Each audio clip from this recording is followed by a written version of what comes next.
Good morning, everyone. Look what I've been doing. We finally got lots of rain, lots and lots of rain. It's the temperature has dropped some more, and Jim is still in Indiana with his mama. And I didn't have anything to do today. I've been putting it off, and now that it's cooled off, the rain is gone. I decided to start working on splitting wood. I'm really happy with this wood. I was really concerned because that's what the wood looks like. It looks absolutely horrible, like it's already rotted. But when you get past the bark, this wood, let's see if I can get a piece here. Look how nice this wood is. It's split beautifully. It's nice and dry. I need to throw a tarp over this in case we get any more rain, but I'm slowly working on getting it on pallets, but I found out this pallet, the spaces are too far apart this way. So I needed some extra wood in between for the wood to be able to stack on there. So I ran into that dilemma, but I got this front corner cleaned up. This corner came almost all the way up to the splitter, so I got all that out. I got some of the pieces that were on the front here. You can see the divots in the ground. I got some of the pieces that were laying right in here. I got them done. I took some off the top here. My dilemma is some of these are just too darn heavy.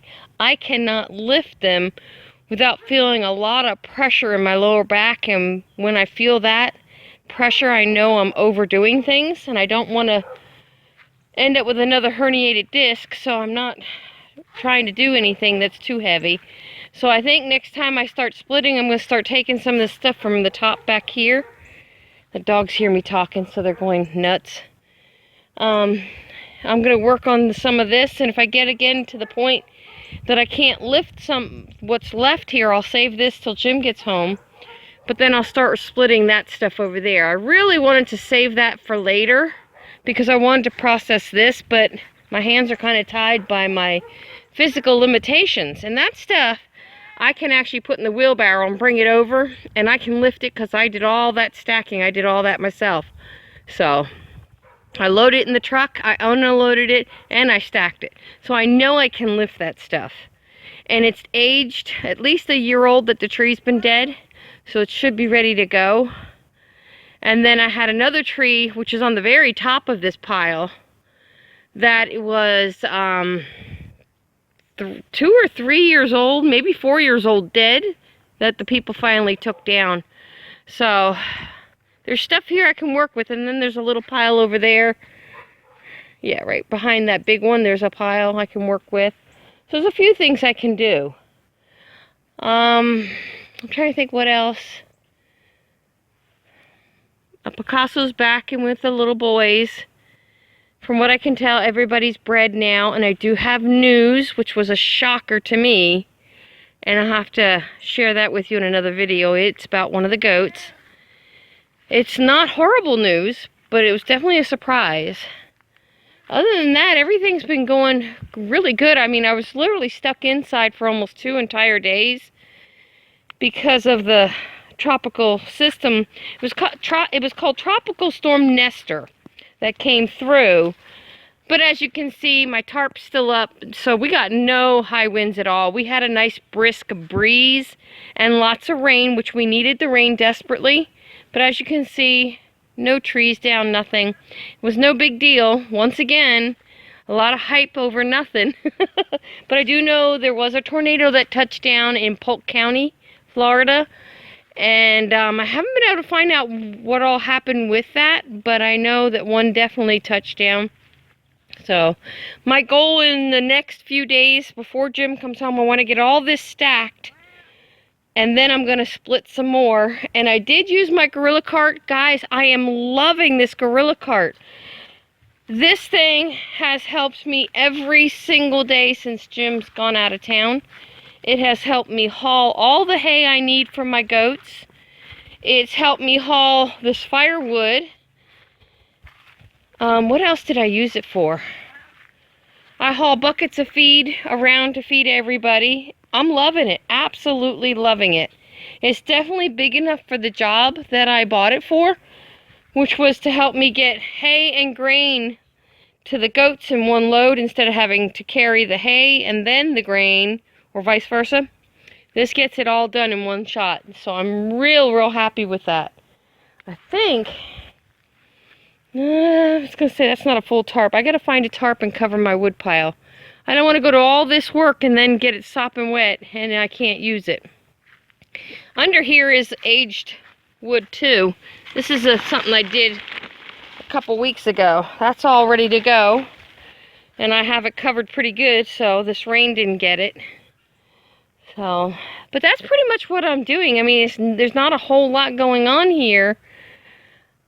Just basically taking care of the animals, trying to stay sane while I'm here by myself. It's been over a week now, almost a week and a half that I've been here by myself. And the first few days went really good. And I shouldn't say that. Every day has gone really good, but I'm getting lonely. I need company. My daughter and granddaughter did come over yesterday and they sat with me for a couple hours. That was heaven, to have somebody to chat with for a little while. So, but yeah, Jim will be home in about 4 days. All goes well, he'll be home on time. Everything's going good up there. The real key to his mother, what he's learned, is if she gets tired, guys, that's when she starts losing track of what's going on, where she's at. So he has taken her out several times for like lunch and stuff. And by the time he gets her home, she's exhausted. And then she doesn't want to be at the long-term care facility that has her right now. She wants to go home, is what she says. And it's very hard on him. Well, other than that, she's doing good. She's really doing good. She has good days and bad days. And so far, most of the days that he's been up there has been good days. But like I said, late in the afternoon, she starts getting tired and fatigued. And then she's not as coherent. And she repeats herself. And she's confused about where she's at. She forgets that the facility is her home right now till the next place has an opening, where her long-term care facility is going to be where she has a sister-in-law in residence, so she will have someone she can socialize with on a daily basis, which will help her a lot, I think. It's going to be hard when he has to come home. She will not understand. And that's the sad part. Well, guys, that's pretty much it. I got Mr. Punk Punk here. Say Mr. Punk Punk. Yeah, he's wanting attention. Other than that, that was a big win for me today. It took a lot of willpower for me to get up out of the chair, get out here, and get moving. But once I got started, I didn't want to stop. And that's one of my downfalls. I'll push and push and push till I hurt myself. So I'm hoping I stopped at the right time today. I'm going to be sore. Don't get me wrong. I'm going to be very sore tonight and most likely tomorrow morning. But the key is to get up and move and keep loosening up those back muscles. So that's kind of the game plan. And I hope I haven't pushed myself to the point that I can't get up. But right now I feel okay, just a little tightness in my back. But I was really pushing my limits on this. But I love doing it, guys. I absolutely love running the splitter. Alright, I've rambled long enough. Hopefully I'll get another video up. I am having some technical difficulties. The laptop that I use to upload my videos to YouTube is not connecting to my Wi-Fi. So it's not getting the Wi-Fi signal on in the internal antenna in the laptop. So I did a hard line. So I have a hard line I can plug into my Wi-Fi and then into my laptop. That also did not work. So my videos are going to be a little late coming, but we'll try and get them out there. As soon as Jim comes home, I know he can fix the problem. So that's not an issue. It's just I'm not that technical when it comes to equipment. So we'll see. Hopefully I can get them up soon. Alright guys, take care and God bless.